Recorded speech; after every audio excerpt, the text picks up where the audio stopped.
akan membahas tentang abortus, atau yang lebih dikenal dengan keguguran. Topik ini memang jarang dibicarakan, tapi sebenarnya penting banget loh. Sederhananya, abortus itu artinya kehamilan berakhir sebelum bayinya siap lahir. Nah, abortus ini bisa terjadi dengan sendirinya, bisa juga melalui tindakan medis. Lalu sampai usia kehamilan berapa sih abortus bisa terjadi? WHO, atau Badan Kesehatan Dunia, menetapkan batasannya adalah 22 minggu. Atau kalau berat bayinya kurang dari 500 gram.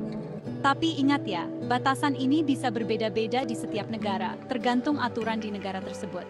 Di Indonesia sendiri, aborsi hanya boleh dilakukan kalau kehamilannya membahayakan nyawa ibunya, atau karena kasus perkosaan. Nah, penting banget nih buat para perempuan untuk tahu hak-haknya dalam hal reproduksi, termasuk tentang abortus ini. Ingat ya, setiap perempuan berhak mendapatkan informasi yang benar tentang kesehatan reproduksinya.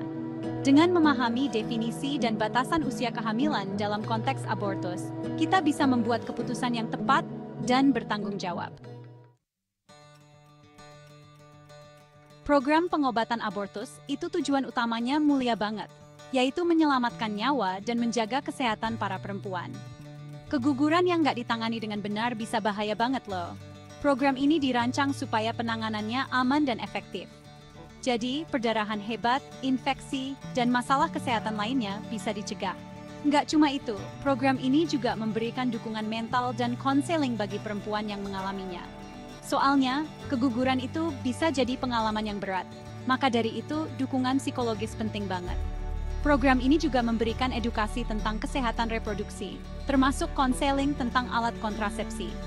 Jadi, program pengobatan abortus nggak cuma fokus pada pengobatan medisnya aja, tapi juga pada kesejahteraan perempuan secara menyeluruh.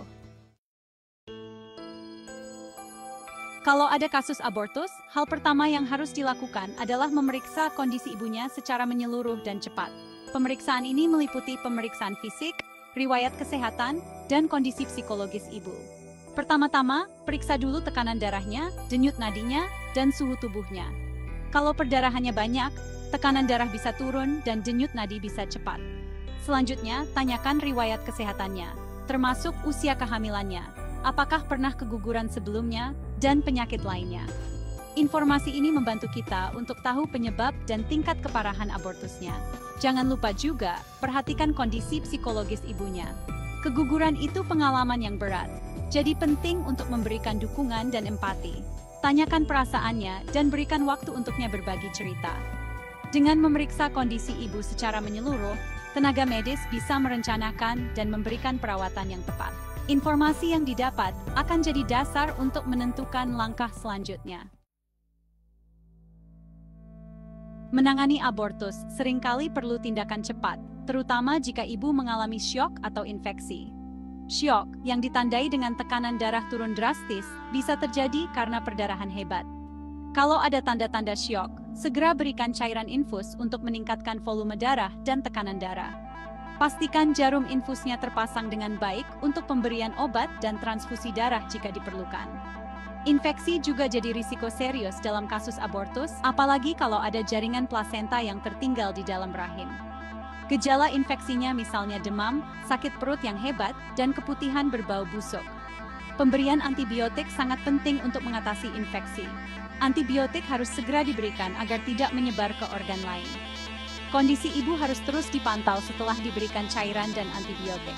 Perhatikan tekanan darahnya, denyut nadinya, perdarahannya, dan tanda-tanda infeksi lainnya. Menangani abortus tidak hanya fokus pada pengobatan medisnya saja, tetapi juga dukungan mental dan konseling tentang alat kontrasepsi. Keguguran bisa menimbulkan kesedihan yang mendalam, dan penting bagi perempuan untuk mendapatkan dukungan yang dibutuhkan. Berikan waktu bagi perempuan untuk mengekspresikan perasaannya, baik itu kesedihan, kehilangan, atau rasa bersalah. Dengarkan dengan empati dan berikan dukungan tanpa menghakimi. Konseling dengan ahlinya, seperti psikolog atau konselor, dapat membantu perempuan memproses emosi dan menenangkan diri. Dukungan dari keluarga dan teman juga penting banget dalam proses pemulihan. Selain dukungan emosional, konseling tentang alat kontrasepsi setelah keguguran juga sangat penting. Diskusikan berbagai jenis alat kontrasepsi yang ada dan bantu perempuan memilih yang paling sesuai dengan kebutuhan dan kondisinya. Pastikan perempuan mendapatkan informasi yang akurat tentang efektivitas, manfaat, dan risiko setiap alat kontrasepsi.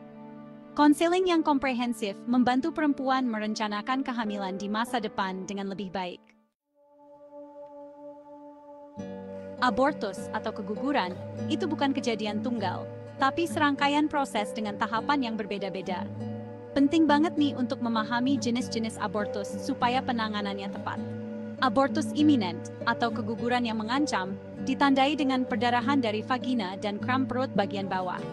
Pada tahap ini, mulut rahim belum terbuka dan kehamilan masih mungkin berlanjut.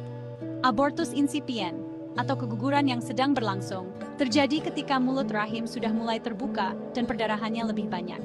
Pada tahap ini, keguguran tidak dapat dicegah dan jaringan kehamilan mulai keluar. Abortus complete atau keguguran lengkap terjadi ketika seluruh jaringan kehamilan telah keluar dari rahim. Perdarahan biasanya berhenti dengan sendirinya dan kram perut berkurang. Missed abortion atau keguguran yang terlewat terjadi ketika janin meninggal di dalam rahim, tetapi tidak terjadi pengeluaran jaringan. Ibu mungkin tidak mengalami gejala apapun atau hanya perdarahan ringan. Setiap jenis abortus memerlukan penanganan yang berbeda. Kita harus tahu jenis abortusnya dengan tepat supaya perawatannya optimal dan komplikasinya minimal. Abortus iminent atau keguguran yang mengancam ditandai dengan perdarahan dari vagina dan kram perut, tapi mulut rahim masih tertutup. Pada tahap ini, penanganannya fokus untuk mencegah keguguran jika memungkinkan. Istirahat total di rumah sangat dianjurkan untuk mengurangi aktivitas fisik dan stres pada rahim. Hindari aktivitas berat dan hubungan seksual hingga perdarahan berhenti. Pemberian obat-obatan seperti hormon progesteron bisa dipertimbangkan untuk mendukung kehamilan. Progesteron membantu menebalkan dinding rahim dan mempertahankan kehamilan. Kondisi ibu harus terus dipantau. Periksa tekanan darah, denyut nadi, dan perdarahan vaginanya secara teratur. USG bisa dilakukan untuk memantau perkembangan janin dan detak jantungnya. Perlu diingat bahwa tidak semua kasus abortus iminent dapat dicegah. Jika kehamilan berlanjut, ibu perlu mendapatkan pemantauan ketat untuk memastikan kesehatan ibu dan janin. Abortus incipient atau keguguran yang sedang berlangsung ditandai dengan perdarahan hebat, kram perut yang lebih intens, dan mulut rahim yang sudah terbuka. Pada tahap ini, keguguran tidak dapat dicegah dan fokusnya beralih pada penanganan gejala dan komplikasi. Pemberian obat pereda nyeri, seperti ibuprofen atau paracetamol, dapat membantu mengurangi rasa sakit dan kram perut. Obat-obatan ini aman digunakan selama kehamilan dan tidak mengganggu proses keguguran. Jika perdarahannya sangat banyak, dokter mungkin akan meresepkan obat-obatan untuk membantu merangsang kontraksi rahim dan mempercepat pengeluaran jaringan. Proses ini dapat memakan waktu beberapa jam hingga beberapa hari. Pastikan ibu mendapatkan istirahat yang cukup dan dukungan emosional selama proses keguguran.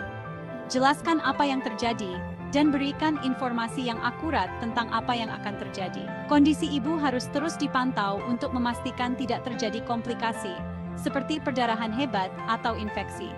Jika terjadi komplikasi, segera berikan penanganan medis yang diperlukan.